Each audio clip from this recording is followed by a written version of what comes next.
देखिए बेटा, वैसे तो हमने इसकी स्टेजेस कुछ इस तरह से बनाई थी कि स्टेज 1 हमारे पास ये वाला पॉइंट था यहाँ तक, ऐसे ही है। स्टेज 2 इसके आगे, और स्टेज 3 जो है वो हमारे पास यहाँ तक हमने कहा था, ठीक है, स्टेज 2। अच्छा, लेकिन आपके पास यहाँ पे आपकी आईकैप की बुक के अंदर जिस चीज़ को मेंशन किया गया, आपकी आईकैप की बुक ने कहा है कि जनाब जहाँ पे आपका मार्जिनल प्रोडक्शन मैक्सिमम होगा दैट इज स्टेज 1, और उसके बाद जनाब जहाँ पे आपकी मार्जिनल प्रोडक्शन जो है वो मिनिमम यानी कि 0 होगी दैट इज स्टेज 2, और उसके आगे फर्दर जो है वो आपके पास दैट इज स्टेज 3, ठीक है। अच्छा, अब ये सारी की सारी चीज़ें उसने आपके बुक वाले ने थोड़ा सा ज़रा इसको मॉडिफाई किया, और मॉडिफाई करने की रीज़न ये थी कि लॉज ऑफ रिटर्न्स के बारे में बताया गया। याद है लॉज ऑफ रिटर्न्स? तो पहला आपके पास क्या था, लॉ ऑफ इंक्रीजिंग रिटर्न। इसमें क्या होता है कि वेरिएबल फैक्टर के साथ अगर हम फिक्स फैक्टर के साथ अगर हम लोग वेरिएबल फैक्टर को इंक्रीज करते हैं तो मार्जिनल प्रोडक्शन इंक्रीज करती है, तो मैक्सिमम पॉइंट तक इंक्रीज करेगी। इसलिए उसने क्या करना है, ये स्टेज 1 है। फिर उसके बाद कांस्टेंट हो जाएगी, ठीक है। हालांकि आपके पास यहाँ पे देखें तो कांस्टेंट नहीं होगी बल्कि यहाँ पे डिक्रीज करेगी, ठीक है। तो स्टेज 2 उसने कहा कि जनाब पीक के बाद जहाँ तक ये 0 पे जाती है ये आपके पास स्टेज 2 है, और जैसे ही मार्जिनल प्रोडक्शन नेगेटिव हो जाएगी दैट इज योर स्टेज 3, ठीक है। तो जनाब इसने कुछ इस तरह से आपकी बुक में इसको मेंशन किया हुआ है। तो स्टेजेस को जरा आप, लेकिन हमने क्योंकि आईकैप का पेपर देना है इस वजह से हमें किसकी माननी पड़ेगी, आईकैप की बुक की माननी पड़ेगी, ठीक है सर। ये वाली जो डायग्राम है ये आईकैप की, ये आईकैप की बुक में दी हुई है, ओके। अच्छा, अब जरा हम लोग बेटा ये सारा कुछ जो हमने पढ़ा था आगे, टोटल कॉस्ट यानी कि इम्प्लिसिट कॉस्ट, एक्सप्लिसिट कॉस्ट और average cost, fixed cost, variable cost, ये टेबल वगैरह सारा कुछ बना के उन लोगों ने relationship between marginal cost and average cost, ये सारा कुछ उसने दिया हुआ है, ठीक है। अब हम बेटा बात कर लेते हैं लॉन्ग रन की।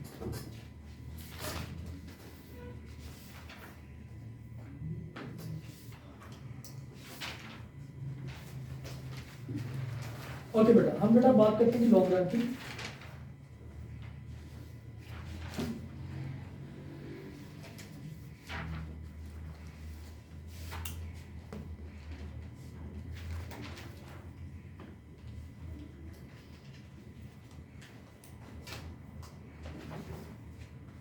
देखिए बेटा, अच्छा लॉन्ग रन में जाने से पहले ना आपको एक क्वेश्चन आईकैप में जब पेपर मैनुअल हुआ करता था तो आईकैप में एक क्वेश्चन आया करता था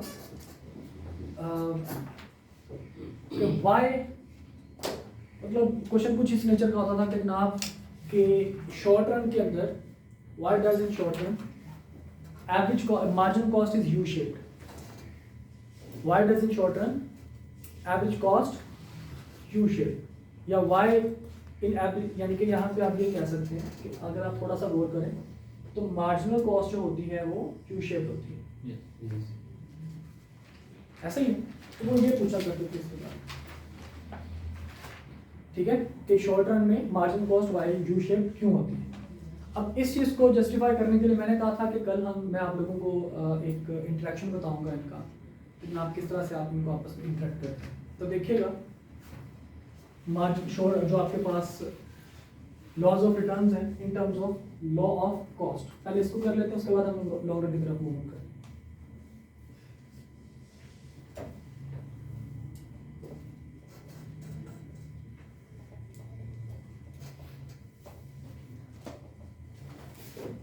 बेटा ये आपकी बुक में कहीं भी मेंशन नहीं है, लेकिन मैं ये सिर्फ आपको समझाने के पर्पज से करवा रहा हूँ ताकि आप लोगों को थोड़ी अंडरस्टैंडिंग हो जाए, और अगर इसमें से क्वेश्चन पूछ ले तो आप लोगों को इसका क्वेश्चन आना चाहिए, ठीक है।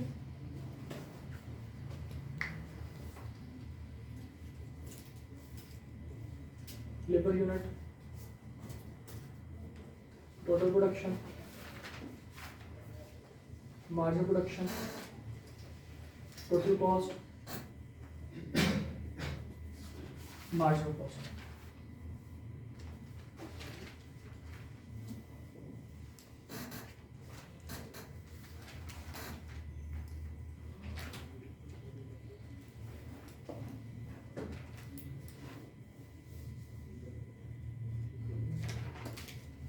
मार्जिन प्रोडक्शन पर इंक्रीज करेगी। अगर किसी के पास है तो जरा मुझे फटाफट लिखवा दे। 10, 20, 30, यस 30 के बाद अगेन 20 20, 10 और 0, ओके। उसके बाद जनाब 60 ये हो गया, 80 ये हो गया, 90 ये हो और गया। सर हम माइनस भी ले नहीं माइनस की जरूरत नहीं, इसके लिए माइनस की जरूरत नहीं। ठीक है,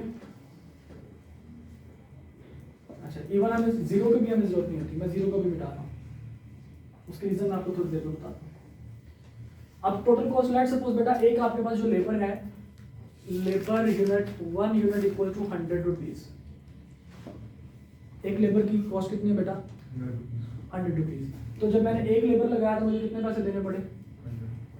2 लगाए तो 300, 400 और 500। मार्जिनल कॉस्ट बेटा किसके बराबर है?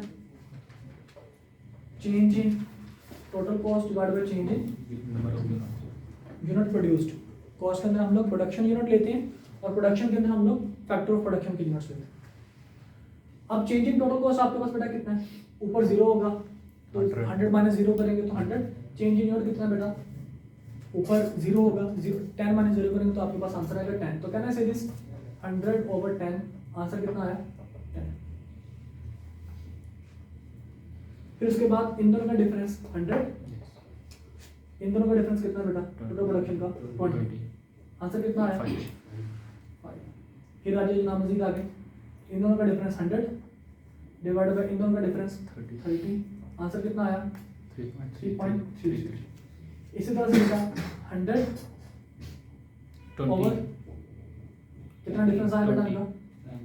20 नहीं, इसमें से 20, 5 और फिर लास्ट में 100 ओवर 10, आंसर कितना आ गया? 10। जो चीज आपको बतानी थी, मार्जिन प्रोडक्शन कहाँ पे बेटा मैक्सिमम है? 30। तीसरी 3 लेबर लगाओ तो आपके मार्जिन प्रोडक्शन मैक्सिमम निकलते हैं। सेम 3 लेबर पे देखिए मार्जिन कॉस्ट कितनी है जी? 3.33 विच इज मिनिमम। जैसे जैसे मार्जिन प्रोडक्शन इंक्रीज कर रही है आप देख सकते हैं मार्जिन कॉस्ट वैसे वैसे डिक्रीज कर रही है, और जैसे आपकी मार्जिन प्रोडक्शन डिक्रीज करेगी आप देखेंगे कि आपकी मार्जिन कॉस्ट इंक्रीज करना शुरू कर देगी। Got it? यहाँ तक बड़ा मसला सा है, यहाँ तक प्रॉब्लम।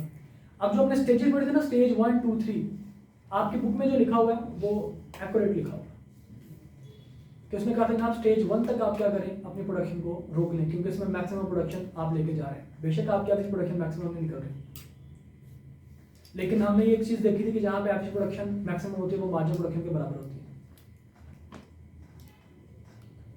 लेकिन उसकी आपकी प्रोडक्टिव एफिशिएंसी उस टाइम आपको अचीव करते हैं जब आपकी मार्जिनल प्रोडक्शन मैक्सिमम होती है। ठीक है, तो उस हिसाब से आपके बुक वाले ने इस चीज को ठीक लिखा हुआ है। तो यहाँ पे हम लोग देखेंगे जनाब कि जैसे आपकी मार्जिनल प्रोडक्शन मैक्सिमम है, आपकी मार्जिनल कॉस्ट मिनिमम है। अगर मैं बेटा इनको ड्रॉ करने की कोशिश करूँ ना, अगर इनको मैं ड्रॉ करने की कोशिश करूँ रफली फ्री हैंडली, तो आपके पास कुछ इस तरह से निकलेगी आपकी मार्जिनल कॉस्ट, और कुछ इस तरह से निकलेगी आपकी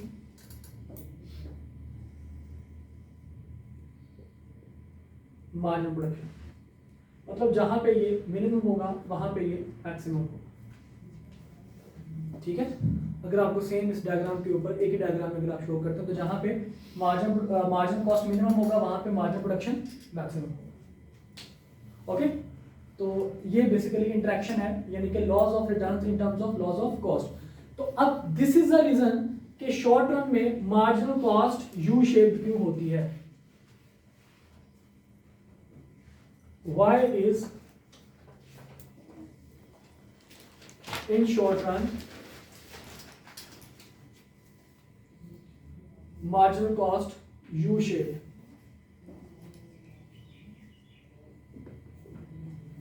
तो उसकी रीजन क्या बेटा? Laws of returns. उसका आंसर क्या है जी? Laws of returns. तो हम इसको मेंशन कैसे करेंगे जनाब? नंबर 1 हम बताएंगे लॉ ऑफ इंक्रीजिंग रिटर्न, और इसको हम लोग लिख देंगे जो होता है क्या था? In short run if we increase variable factors with fixed factor marginal production increases. Then law of constant return, then last में law of decreasing return.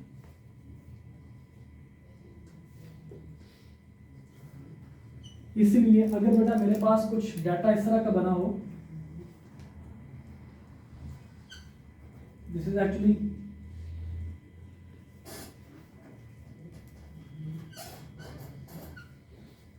Marginal cost, तो मैं इसको ये कहूंगा this is actually law of decreasing cost.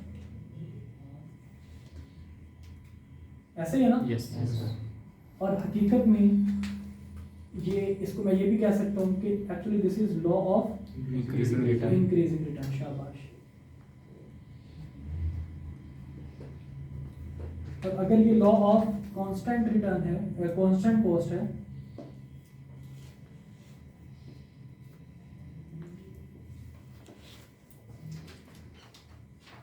तो ये भी आपके पास क्या होगा? Law of Constant return. Return.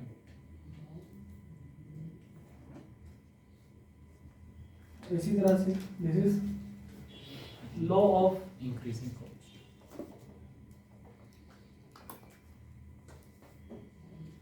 Increasing cost, जिसका मतलब है कि actually this is law of decreasing return.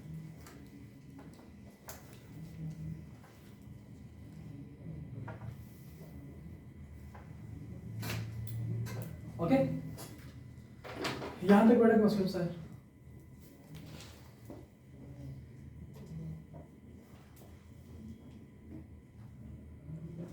तो अगर आपसे पूछ लें कि लॉ ऑफ इंक्रीजिंग कॉस्ट हकीकत में क्या होता है, तो आप इसका जवाब क्या दोगे? कि हकीकत में law of increasing cost law of decreasing return.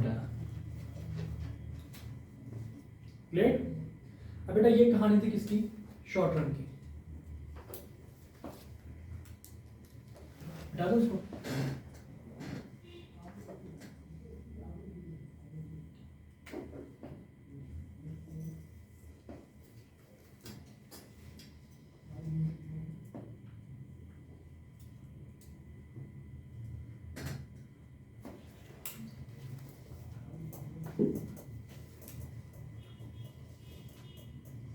बता दूं?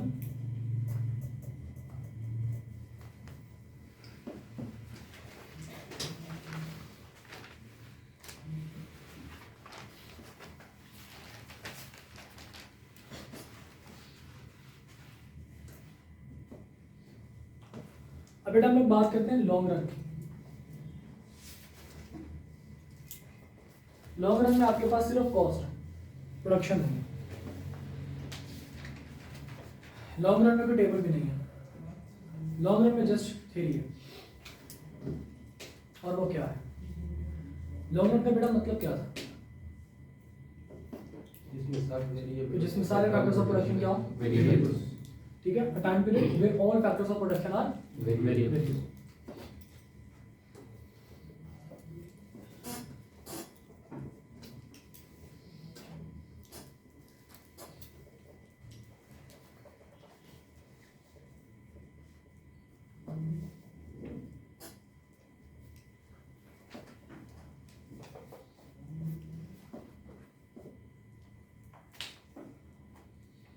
अब इसमें काफी टाइम हो चुका है बिजनेस करते हुए हमें, और हम इतना टाइम इस वजह से निकाल सके हैं क्योंकि हमें पता है कि हम एक अच्छे बिजनेसमैन हैं। अब कोई बिजनेस जितना पुराना होता जाएगा वो बिजनेस उतना स्ट्रांग होता जाएगा। जब मसला ये होता है कि जब आप शुरू बिजनेस करते हैं तो बिजनेस के पहले जो आपका सीजन होता है, जो पहला आपका टर्म होता है, वो कोई इतना खास नहीं होता, क्योंकि ना आप जितने मर्जी अच्छे बिजनेसमैन हैं, आप जितने मर्जी बड़े चार्टर्ड अकाउंटेंट हैं, आप अपना नया बिजनेस स्टार्ट करेंगे, आपको नए बिजनेस अगर आपका ब्रेक इवन पे भी जा रहा है तो आप बहुत खुशनसीब हैं, क्योंकि नए बिजनेस में आपकी कॉस्ट बहुत ज़्यादा लग रही होती है। आप इतने इस्टेब्लिश नहीं होते, आपके ताल्लुकात इतने अच्छे खास नहीं होते, आपको लोग इतने ज़्यादा जानते नहीं होते, आप इतनी ज़्यादा एडवर्टीजमेंट नहीं कर पा रहे होते, आपका प्रोडक्ट मार्केट में भी आया नहीं होता। ये सारे का सारा हर तरह के बिजनेस में ये एप्लीकेबल है। मिसाल के तौर पर आईपीएल हमने स्टार्ट किया इसी टाइम में, अभी तक हमारी प्रोडक्ट मार्केट में नहीं गई। ऐसे ही है ना, मतलब आप लोग रिजल्ट निकालोगे, आप लोग पास होंगे, चला पेपर जाके दोगे, तो फिर ही हम मार्केट करेंगे ना कि भाई हमारी प्रोडक्ट मार्केट में आ गई। हमें लोग वैसे तो बीइंग का टीचर तो हमें जानते हैं, लेकिन बीइंग एंटरप्रेन्योर हमें नहीं जानते। आईपीएल को नहीं जानता, हसन चौहान को, एच राणा को तो लोग जानते हैं, आईपीएल को नहीं जानता। हमें इसकी एडवर्टीजमेंट करनी पड़ेगी, हमें नया स्टाफ हायर करना पड़ेगा, हमें एस्टैब्लिशमेंट कॉस्ट चाहिए होगी इसको बिल्डिंग को बनाने के लिए, इंफ्रास्ट्रक्चर को बेहतर करने के लिए, फर्नीचर एंड फिक्सर को लगाने के लिए हमें एक्स्ट्रा कॉस्ट चाहिए होगी। लेकिन एक दफ़ा जब ये कॉस्ट लग जाएगी तो फिर इन फ्यूचर जब हम 1-2 सेशन निकाल लेंगे तो फिर उन 1-2 सेशन के अंदर क्या होगा, अब हमें हर सेशन में तो नया फर्नीचर नहीं लेके आना, हर सेशन में तो अब हम उन्नास को नहीं बताना कि जनाब आईपीएल भी कोई चीज़ है। साथ साथ हम एडवर्टीजमेंट उसकी करते रहेंगे कि आईपीएल ये ऑफर कर रहा है, आईपीएल वो ऑफर कर रहा है, लेकिन लोगों को ये तो बताने की, जैसे अभी हमें ज़रूरत है लोगों को बताने की जनाब आईपीएल भी एक इंस्टीट्यूट है एफेट के अंदर इस्लामाबाद में। इस टाइम हमारी प्रोडक्ट मार्केट में नहीं है, हम मार्केट नहीं कर सकते। कोई हमारे से आके पूछे कि आपका रिजल्ट क्या है, तो हम क्या कहेंगे, चुप करके बैठ जाएंगे। हम कहेंगे जनाब अभी तक हम प्रोसेसिंग जोन में, प्रोडक्ट अभी तक हम लोग बना रहे हैं, मार्केट में नहीं अभी तक हमने प्रोडक्ट छोड़ी। जब आप लोगों का रिजल्ट आ जाएगा, एक सेशन लग जाएगा, तो फिर हम बता सकेंगे भाई हमारे बच्चे अलहमदिल्ला सारे के सारे बच्चे हमारे पास हैं, हमारे पीआरसी के सारे बच्चे हम पास करवाते हैं, ये हमारे बच्चों का रिजल्ट है। इससे बहुत अच्छा एक इम्पैक्ट पड़ता है क्लाइंट के ऊपर, और फिर लोग आते हैं। फिर जब आप लोगों से कोई बंदा पूछेगा कि अच्छा यार वो कौन से इंस्टीट्यूट में जाएं, तो अगर तो आपका इंटरेक्शन हमारे साथ अच्छा हुआ तो आप कहेंगे जी आईपीएल में आओ, और अगर आपका इंटरेक्शन हमारे साथ बुरा हुआ तो आप क्या कहेंगे, आईपीएल के अलावा कहीं मर्जी जाओ। यही कहेंगे ना भाई, हम भी ऐसे थे जब हम स्टूडेंट थे, ऐसे थे हम। एक इंस्टीट्यूट जो कि आजकल बड़ा फेमस इंस्टीट्यूट है, पाकिस्तान का फेमस इंस्टीट्यूट है। जब नए नए हम वहाँ पे गए थे तो जब कोई पूछता था कि यार कौन है, हमने कहा था उधर मत जाना, बाकी जिधर मर्जी चले जाना। लेकिन आजकल जनाब वहाँ पे लोग जाने के लिए तरसते हैं, वो कहते हैं कि बस एडमिशन वहाँ पे हो जाए, क्लास मिल जाए, बस इतना रश होता है उनकी क्लासेस के अंदर वहाँ पे कि मतलब सीट नहीं मिलती। सेशन शुरू होने से पहले ही ऑल बुकिंग हो चुकी होती, ऑल क्लासरूम फिल्ड अप हो चुके होते हैं, लोगों ने फीसेस जमा करा दी होती हैं पूरी। तो सेशन अभी स्टार्ट नहीं हुआ लेकिन सारा कुछ फिलअप हो चुका। और छोटी मोटी क्लासेस, ये क्लास नहीं होती, वहाँ से छोटी से छोटी क्लास भी, वहाँ पे छोटी से छोटी क्लास भी आपके 4 टाइम्स होती है। मतलब इट मस्ट बी क्या लेके 80-90 की क्लास होती है छोटी से छोटी। बड़ी बड़ी क्लासेस तो 200 बच्चे की, 150 बच्चे की क्लास हो जाती है। तो इस तरह के इंस्टीट्यूट जहाँ पे इतने बच्चे जा रहे हैं, तो जब हम लोग पढ़ा करते तो हम क्या कहते थे कि भाई उधर रहना, क्योंकि हमारा इंटरेक्शन उनके साथ बड़ा बुरा था। बाद में वो तब्दीली लेके आए, क्योंकि उस टाइम वो इंस्टीट्यूट अभी थोड़ा सा डेवलप हो रहा था। ऐसे ही आईपीएल में बहुत सारी ऐसी कमियां होंगी जो अभी आपको आइडेंटिफाई करेंगे, आपको नज़र आ रही होंगी। बहुत सारी ऐसी वीकनेसेस होंगी, क्योंकि हम जितनी भी कोशिश कर लें, जो मर्जी हम लोग कर लें, कुछ ना कुछ कमी लाजमी रह जाती है, हमें खुद फील हो रही है। बहुत सारी ऐसी चीज़ें हैं जो अभी हमारे, आप लोगों को शायद वो नज़र ना आ रहा। आप लोग जब बाकी इंस्टीट्यूट में जाओगे, जाना जो कि आप लोगों ने है, हमें पता है, जब आप बाकी इंस्टीट्यूट में जाओगे तो आप लोगों को आइडिया होगा उस चीज़ का कि हाँ भाई सही कह रहे थे सर कि आईपीएल जो है वो उसके जैसा कोई इंस्टीट्यूट नहीं है, और जो जैसी फैसिलिटेशन जैसी फैकल्टी को देता है। उसकी रीज़न ये है कि हमने उन चीज़ों को तो टैकल कर लिया। उन इंस्टीट्यूट में जो बच्चों को प्रॉब्लम आते थे, हमने उनको फेस यहाँ पे हमने, ताकि हमारे बच्चे फेस ना करें, हमने उनको जो है वो टैकल कर लिया। अब हमारे बच्चों को उन प्रॉब्लम्स का नहीं पता, क्योंकि वो हम पहले सॉर्ट आउट कर चुके हैं। अब आपकी प्रॉब्लम्स कुछ और होंगी, अगर आपको प्रॉब्लम होती है तो आपकी प्रॉब्लम्स कुछ और होगी, वो प्रॉब्लम नहीं होगी जो दूसरे इंस्टीट्यूट के बच्चों को होती है। तो पहले ही दफ़ा में ही, एक ही दफ़ा से पहले ही सेशन में आप बहुत सारी ऐसी चीज़ें जो हमें सीखने को मिल रही होंगी। तो इसी तरह से आगे इंशाल्लाह ताला जैसे जैसे हमारा सेशन बढ़ते जाएंगे, हम उन तमाम गलतियों को कॉप अप करते जाएंगे, और जैसे ही हम लॉन्ग टर्म में चलेंगे, ये तो भी शॉर्ट टर्म है ना, जैसे ही हमें 2-4-5 साल हो जाएंगे, हम जब लॉन्ग टर्म में चलेंगे तो फिर हम एक वेल इस्टेब्लिश इंस्टीट्यूट बनाएंगे। अभी भी अल्हम्दुलिल्लाह हमारा, मैं ये अल्लाह ताला से डर के कह रहा हूँ कि हमारे इंस्टीट्यूट का इस्लामाबाद, पिंडी इस्लामाबाद के इंस्टीट्यूट से मुकाबला नहीं है। हमारा इंस्टीट्यूट अल्हम्दुलिल्लाह इनसे बहुत आगे है, लेकिन फिर भी हम कहते हैं कि जी कुछ ना कुछ तो कमी है यहाँ पे, क्योंकि बिल्कुल स्टार्ट ऐसा तो पॉसिबल नहीं है कि मतलब हर चीज़ परफेक्ट हो। परफेक्शन तो कहीं भी नहीं मिलती आपको। अपना बेस्ट हम दे रहे हैं, और अभी हम कॉस्ट भी लगा रहे हैं। इंफ्रास्ट्रक्चर हम अभी इंशाल्लाह ताला आप लोगों का जब पेपर आपके नवंबर दिसंबर में आप लोगों ने जब पेपर दिलवाने हैं, तो आने वाले 1 महीने के अंदर जब यहाँ पे क्लासेस फ्री होंगी, तो उसमें हम लोगों ने इंशाल्लाह ताला इसमें इंफ्रास्ट्रक्चर हमें चेंजिंग करनी है। कुछ हो सकता है हम क्लासरूम बड़े करें, हो सकता है कि जनाब हम यहाँ पे कुछ ऐसा काम करेंगे जिसकी वजह से बच्चों को फैसिलिटेशन हो, जो हमें फील हो रहा है। मिसाल के तौर पर हमने हमारे माइंड में था कि अच्छा यार हम दूसरे इंस्टीट्यूट में जा रहे हैं, तो अपना इंस्टीट्यूट है तो क्लासेस खैर इतनी ज़्यादा तो नहीं आएंगी क्योंकि एक नया इंस्टीट्यूट मार्केट में आ रहा है। तो नए इंस्टीट्यूट का मतलब ये है कि अब जो डिमांड है वो डाइवर्सिफाई हो जाएगी। मतलब पुराने इंस्टीट्यूट में अगर हमारे पास 150 बच्चा पढ़ रहा था एक क्लास के अंदर, तो हम अब ये असम्पशन लेके चल रहे हैं कि अब हमारे पास मैक्सिमम भी बच्चे हैं तो 50-60 बच्चे हैं। हम ये अज्यूम कर रहे थे और हमने अपने क्लासरूम छोटे रखे हुए थे, 40 की कैपेसिटी के, 50 की कैपेसिटी के। लेकिन अब माशाल्लाह कैफ के अंदर हमारे पास बच्चे आ गए अच्छे खासे, उम्मीद से भी ज़्यादा, उम्मीद से ज़्यादा क्या, औकात से ज़्यादा। औकात हमारी इतनी है ना 40-50 बच्चों को टैकल करने की। अब जब हमारे पास औकात से ज़्यादा बच्चे आ गए हैं तो अब हमें लग रहा है कि यार हाँ ये हमारे से यहाँ पे मिसकैलकुलेशन हो गई। अब इस सेशन के अंदर हमें बच्चों को थोड़ा सा तकलीफ उठानी पड़ेगी। मतलब फौरी तौर पे तो हम इसको एक्सटेंड नहीं कर सकते क्लासरूम्स को, बाकी क्लासेस डिस्टर्ब होंगी। तो हम अपनी पूरी कोशिश कर रहे हैं कि अच्छा यार बच्चों को संडे या सैटरडे वाले दिन हम कुछ ऐसा काम कर लें कि बच्चों का हम लोग, अब हम कभी सीटिंग अरेंजमेंट चेंज कर रहे होते हैं, कभी क्या कर रहे होते हैं, कभी क्या कर रहे होते हैं। लेकिन अगले सेशन में जब बच्चों के एग्जाम होने के करीब होंगे, अगले सेशन में क्या होगा इंशाल्लाह हम अपनी कैपेसिटी बढ़ा लेंगे। अब ये पहले सेशन ने हमें सबक दिया कि जनाब आप अपनी कैपेसिटी को बढ़ाइए, ठीक है। तो ऐसे ही जब आप बढ़ते जाएंगे आपका सेशन चेंज होते जाएंगे, हमारी जो कॉस्ट होगी, अब एक दफ़ा तो हमने बढ़ा दिया, क्या हम रोज़ बढ़ाएंगे? बिल्कुल नहीं। हमने एक दफ़ा मार्केट में प्रोडक्ट छोड़ दी, हमने अच्छी खासी मेहनत की और जनाब मार्केट में हमने प्रोडक्ट छोड़ दी, तो क्या अब इस प्रोडक्ट को जो है वो हम लोग मतलब ये छोड़ने के बाद हम लोग भूल जाएंगे? हम क्या देंगे जनाब बस यही है, हर दफ़ा 2 साल बाद भी आएंगे जनाब हमारे 2023 का जो बैच था उनका जनाब ये रिजल्ट था, ये बताएंगे 2026 के अंदर ये बता रहे होंगे। हम क्या बताएंगे 2026 का बैच बता रहे होंगे हम लोग उस टाइम इंशाल्लाह। तो अब इसके लिए हमें क्या करना पड़ेगा, हमें कॉन्टिन्यूसली काम करना पड़ेगा, मेहनत करनी पड़ेगी, पहले से ज़्यादा हमें मेहनत तो हम ज़्यादा कर लेंगे लेकिन हमारी कॉस्ट क्या हो जाएगी कम, हमारी एफिशिएंसी बढ़ जाएगी। तो हम जैसे जैसे लॉन्ग रन में जाते जाएंगे वैसे वैसे हमारी कॉस्ट कम होती जाएगी। समझे बात को? लोग हमें जानना शुरू करेंगे, लोग हमारे पे एतबार करेंगे। हो सकता है कि हम आने वाले वक्तों में अपनी फीस भी बढ़ा दें क्योंकि इन्फ्लेशन के हिसाब से हो सकता है। अभी भी हमारी फीस जो है वो अलग, बाकी कुछ इंस्टीट्यूट से तो ज़्यादा ही है, लेकिन उसकी रीज़न भी मैं बार बार इसको बता चुका हूँ, बार बार बताता बंदा अच्छा नहीं लगता। इतना गुस्सा तो बेटा जैसे जैसे आप अपना बिजनेस लॉन्ग रन में लेके जाते हैं, इसका मतलब क्या है कि आप अब छोटे मोटे बिजनेसमैन नहीं रहे, अब आप बड़े जाइंट बन गए, बिजनेस टाइकून बन गए। एक ही दिन में बेटा बिजनेस डेवलप नहीं हो जाता।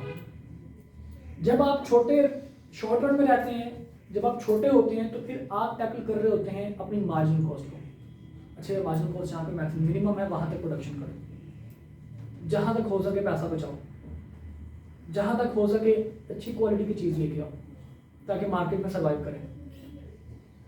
अब जब हम मार्केट में आ जाए तो फिर हम एवरेज कॉस्ट की परवाह नहीं करते।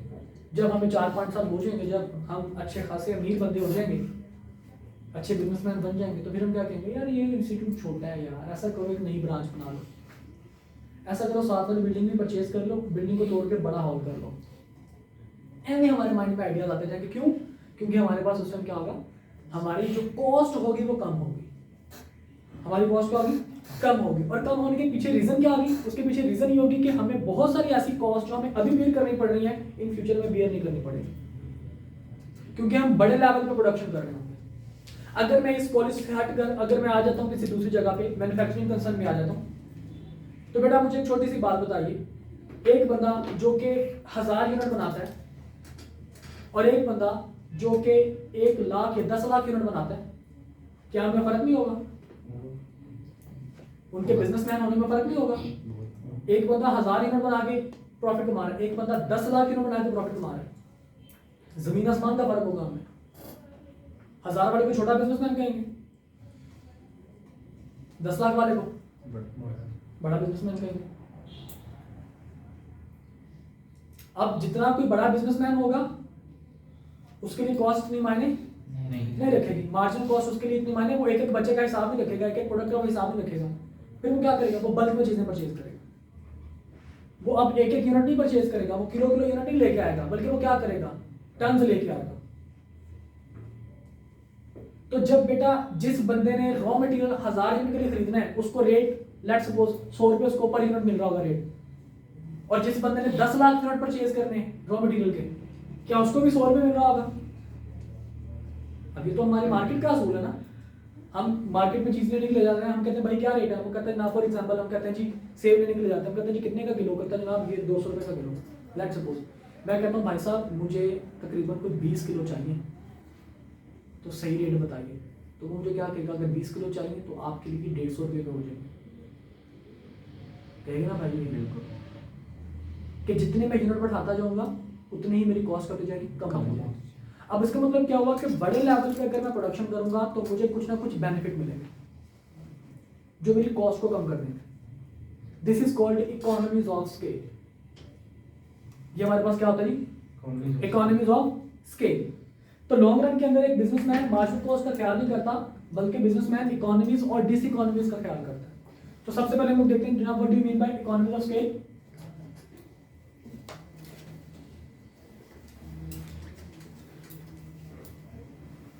हम कहते हैं जनाब economic scale actually those cost saving benefits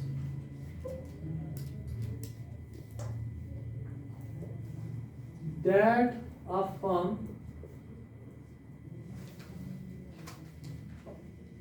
earns by producing at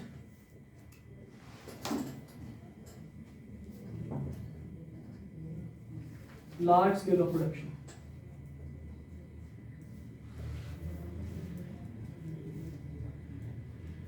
बड़े पैमाने पे प्रोडक्शन करने से जो भी आपको कॉस्ट सेविंग, नॉट इनकम बल्कि कॉस्ट सेविंग बेनिफिट्स, ठीक है, ये सिंपल बेनिफिट नहीं है, ये इनकम नहीं है, बल्कि आपकी कॉस्ट बच रही है। ये वो वाले आपको अकाउंटिंग के टीचर ने बताया होगा ना कि इनकम दो तरह की होती है, एक तो डायरेक्ट इनकम जो आप जनरेट करते हैं और एक आपकी अदर इनकम, वो आपका कोई एक्सपेंस होना हो और वो एक्सपेंस ना हो बच जाए तो वो भी आपके लिए क्या होता है, इनकम। कौन सी इनकम? Other income. ओके, जैसे बैड डेट का पता है आप लोगों को? अब जैसे बैड डेट रिकवरी आपको हो जाती है, आपने कहा कि जनाब मेरे पैसे मर गए, मेरे पैसे, आपने उसको एक्सपेंस ट्रीट कर लिया कि जनाब ये मेरा एक्सपेंस हो गया, बैड डेट हो गया। पता ना बैड डेट का तो प्रॉफिट एंड लॉस में जाता है इम्पैक्ट उसका। आपने को उसमें कहा जनाब मेरा एक्सपेंस हो गया, लेकिन आपको रिकवरी होगी उन पैसों की, आपको इन फ्यूचर आपको पैसे मिल गए। आपने कहा यार ये तो वो खर्चा था जो मेरा हो चुका था, अब तो मेरा खर्चा ये होना नहीं, मेरा खर्चा बच गया। तो आपने कहा जनाब ये रिकवरी मेरी किधर जाएगी? अदर इनकम में जाएगी, ठीक है, मतलब वो आपकी डायरेक्ट इनकम नहीं बन गई, वो आपकी क्या बन गई? अदर इनकम बन गई। ऐसे बेटा आपके पास कॉस्ट सेविंग बेनिफिट, ये वो पैसे हैं, ये वो बेनिफिट्स हैं जो आपको पैसों की सूरत में नहीं मिलते, लेकिन कॉस्ट की बचत करके आपको मिल जाते हैं, ठीक है। अब बड़े पैमाने पर प्रोडक्शन करने से आपको क्या क्या फायदे हो सकते हैं ये देख लेते हैं हम लोग। इकोनॉमिक ऑफ स्केल आपके पास क्या होंगे? सबसे पहले आपको डिस्काउंट रेट पर चीजें मिलेंगी।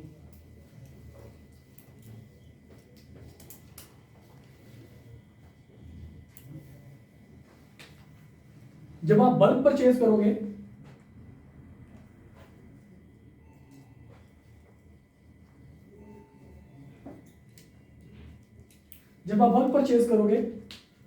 बल्क में चीजें खरीदने से आपको रॉ मटेरियल या जो आपकी लेबर वगैरह वो आपको डिस्काउंट रेट पे मिलेगी।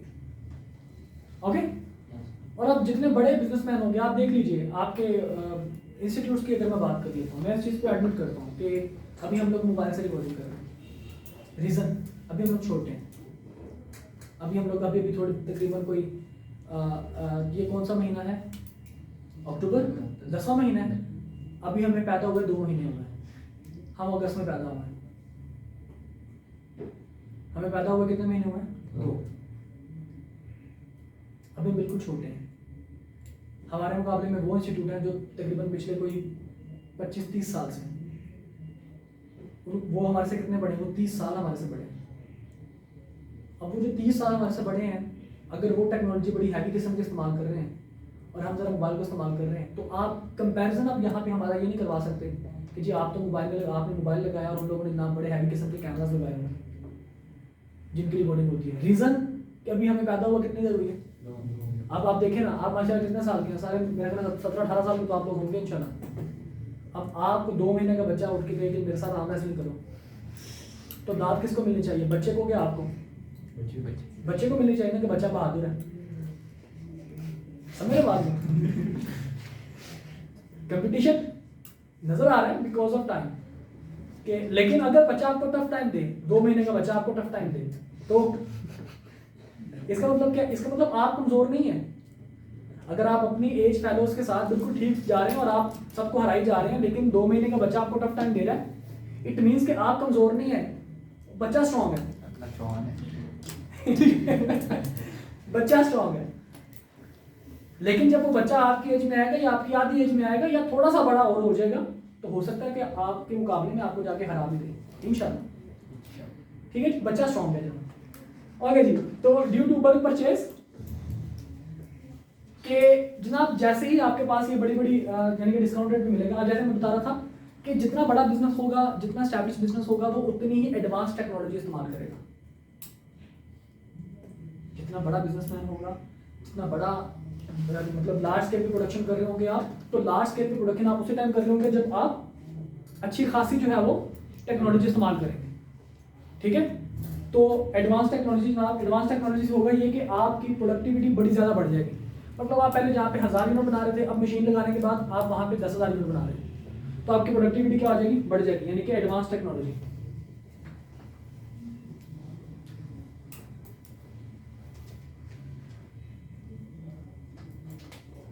हाई प्रोडक्टिविटी, एडवांस टेक्नोलॉजी मतलब हाई प्रोडक्टिविटी।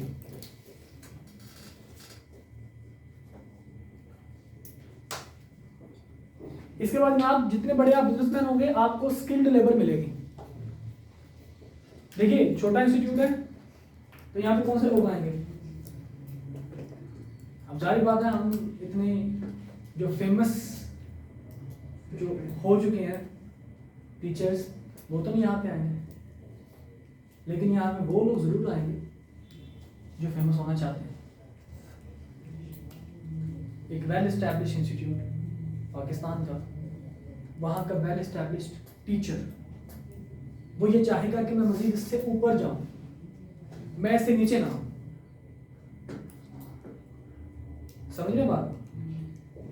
वो यहाँ पे नहीं आएगा अब, और शायद हमारी अफोर्डेबिलिटी भी ना हो। मतलब कि हम अगर एक बंदा मंथली तकरीबन कोई 20-30 लाख रुपए ले रहा है, तो हम उसको मंथली 20 लाख रुपए दे सकते हैं।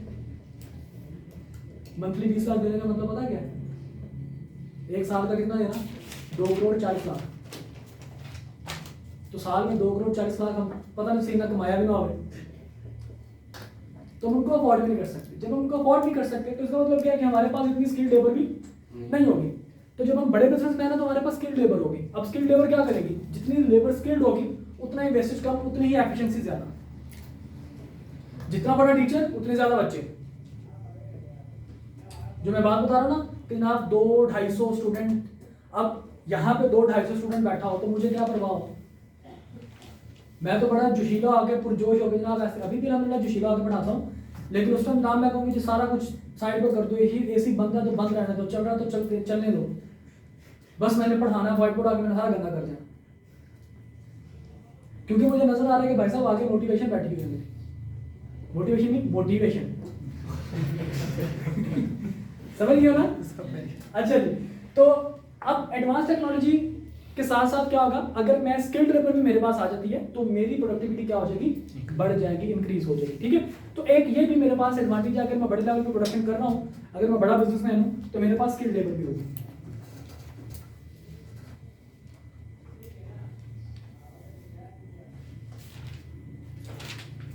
इससे क्या होगा? हाई एफिशिएंसी होगी।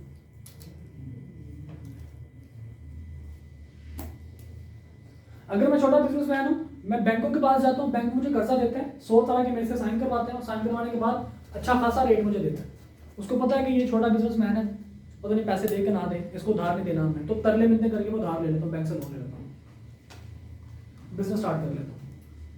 लेकिन अगर मैं बड़ा बिजनेसमैन हूँ, छोटा बिजनेसमैन है, तो मुझे कर्जा कितना चाहिए होगा? 10 लाख, 20 लाख, 50 लाख रुपए ज्यादा से ज्यादा बिजनेस स्टार्ट करने के लिए। 1000 तरह के मेरे साइन करवाए जाएंगे, गारंटियां ली जाएंगी, मेरा घर गिरवी रखवाना पड़ेगा मुझे, सारा कुछ। लेकिन अगर मैं बड़ा बिजनेसमैन हूँ, नाम बहुत है। कि 2-4 करोड़ रुपया तो एम मेरी पॉकेट से निकल आता है, तो मुझे फिर 2-4 करोड़ की बैंक लोन की जरूरत नहीं पड़ेगी। मैं अगर बैंक से कर्जा भी लूंगा तो 1-2 अरब रुपए का लूंगा। अब जब 1-2 अरब रुपए का बैंक से कर्जा लूंगा तो बैंक वाले क्या करेंगे? बैंक वाले इतना आगे मेरे पाँव भी धोएंगे। यकीन करें, मुझे एक छोटा सा आपके साथ वाक्य में थोड़ा सा शेयर करता हूँ, मुझे बड़ा अच्छा लगा। मैं जब नया नया टीचर बना ना, तो लाहौर में जब मैंने पढ़ाना शुरू किया, तो उस इंस्टीट्यूट ने मुझे कहा कि सर हम ना आपको कैश में पेमेंट नहीं करेंगे, हम आपको चेक दिया करेंगे। अमाउंट मेरे लिए उस टाइम अच्छी थी, जो आज भी मतलब एक अच्छी अमाउंट है, मतलब छोटी अमाउंट नहीं है। मतलब फॉर एग्जांपल अगर कोई आज की डेट में कोई बंदा अगर अर्न कर रहा है 1-1.25 लाख रुपये, तो वो ठीक अमाउंट है इनिशियली। तो अमाउंट जनाब अच्छी थी उस टाइम। आज से मैं 2018 की आपको बात बता रहा हूँ, आज से तकरीबन कोई 5 साल पहले। तो उस टाइम लाख रुपया, उस टाइम जो सोना था वो तकरीबन 60,000 रुपये तोला था, तो आज सोना 2 लाख रुपये तोला है। तो वो जनाब इस टाइम इतने मुझे जो है वो उन्होंने कहा कि जनाब आपको बनाना पड़ेगा। मैंने कहा हो गया। मैं जनाब बैंक गया, बैंक में जाकर मैंने अकाउंट ओपन करवाया, तरले लेता रहा यार मेरा डेबिट कार्ड सर अभी आ जाएगा, या डेबिट कार्ड सर अभी आ जाएगा, ये वो ऐसे वैसे जनाब 100 तरह के मेरे से साइन करवाए। 2-3 मेरे बैंक के अंदर चक्कर लगे। खैर मैंने डेबिट कार्ड मुझे मिल गया, मैंने इसको इस्तेमाल करना शुरू कर दिया। यहाँ पे इंस्टीट्यूट मैंने बनाया, हम लोगों ने मिलकर पार्टनर्स ने, मैंने टाटा साहब ने, राणा साहब ने। किसी को नहीं पता, किसी के पास नहीं गए हम। बैंकर्स आए खुद, बैंक के मैनेजर्स आए खुद, सर अकाउंट ओपन करवाने हमारे बैंक में। यार हमें ज़रूरत नहीं है, मतलब हम ऑलरेडी मेरे पास 2 बैंक अकाउंट्स हैं, 2 मेरे पास कार्ड्स हैं, तो मुझे क्या ज़रूरत है और है मतलब पैसे तो मैंने वहाँ पे रखवाने नहीं। सर जो भी है सर आप ओपन करवाने प्लीज़। मैंने कहा भाई मतलब बाहर किसी को, किसी से भी नहीं सर, वो बाहर नहीं सर, हम ऐसे किसी को नहीं दे सकते सर, आप प्लीज़ आप ओपन करवा। मैंने कहा यार मैं बैंक नहीं आ सकता, मसला ही कोई नहीं सर, सारे फॉर्म्स यहाँ पे आएंगे, सारे फॉर्म्स यहाँ पे आए। बायोमेट्रिक भी करने के नहीं जा सकते सर, प्रॉब्लम ही कोई नहीं है, बायोमेट्रिक मशीन आ जाएगी, बायोमेट्रिक मशीन आई। कार्ड्स सर आपके ऑफिस में डिलीवर होंगे, चेकबुक सर आपके ऑफिस में डिलीवर होगी। क्यों? बिजनेस। तो अब जब मैं बड़ा बिजनेसमैन बन जाऊंगा, जब मुझे बड़ा कर्जा चाहिए होगा 1-2 अरब रुपए का, और बैंकर को ये भी पता है कि ना ये बहुत बड़ा बिजनेसमैन है, तो क्या आपका ख्याल है कि मेरे से वो 1000 तरह के साइन करवाएगा? या मुझे वो कहेगा कि जनाब आप गारंटी दें कोई? अगर चलो गारंटी मांग भी लेता है, तो अब मुझे क्या वो उसी रेट पे कर्जा देगा, उसी इंटरेस्ट पे कर्जा देगा जितना मैं जब छोटा था 10 लाख रुपए का कर्जा ले रहा था, उस टाइम मुझे जितना रेट मिल रहा था। अब अगर मुझे वो 20 लाख रुपए या 50 लाख रुपए का कर्जा देता है, लेट्स सपोज वो 20% इंटरेस्ट पे देता है, तो जब मुझे 1 अरब रुपए का कर्जा चाहिए होगा तो 1000 तरह के बैंक मेरे तरले लेते होंगे। उनसे मैं क्या कहूँगा, भाई साहब तुम लोगों का रेट बड़ा ज्यादा। सर मसला ही कोई नहीं, 10% कर देते। दूसरे क्या कहते हैं, सर मैं 8% दे रहा हूँ, तो मैं कहूँगा ठीक है भाई 8% पे आ जाओ। तो इसका मतलब क्या है कि आपके पास क्रेडिट अवेलेबिलिटी ईजी हो जाती है। जब आपको दिल करे आप सस्ता कर्जा लेकर आप अपना बिजनेस स्टार्ट कर सकते हैं। ठीक है, तो credit easy credit availability.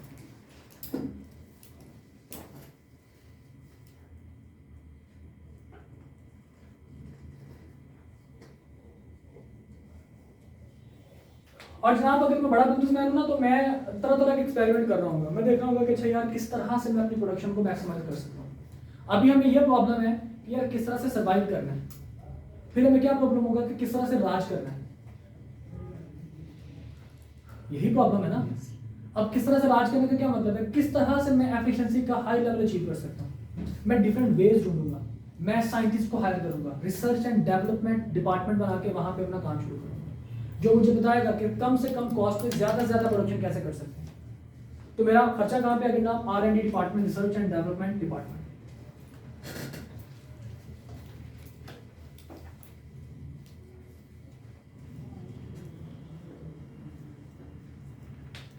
Okay, तो ये मेरे पास इकोनॉमिक स्केल है जिनकी वजह से मेरी कॉस्ट कम हो जाएगी और मैं अपना बेनिफिट हासिल कर लूंगा। क्लियर? कल बेटा यहीं से हम लोग स्टार्ट करेंगे। यहाँ तक मुझे बताइए कोई प्रॉब्लम, कोई मसला सारे, कोई परेशानी?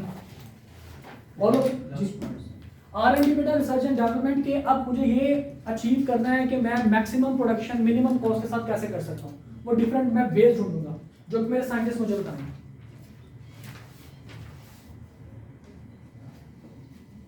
बंद करने से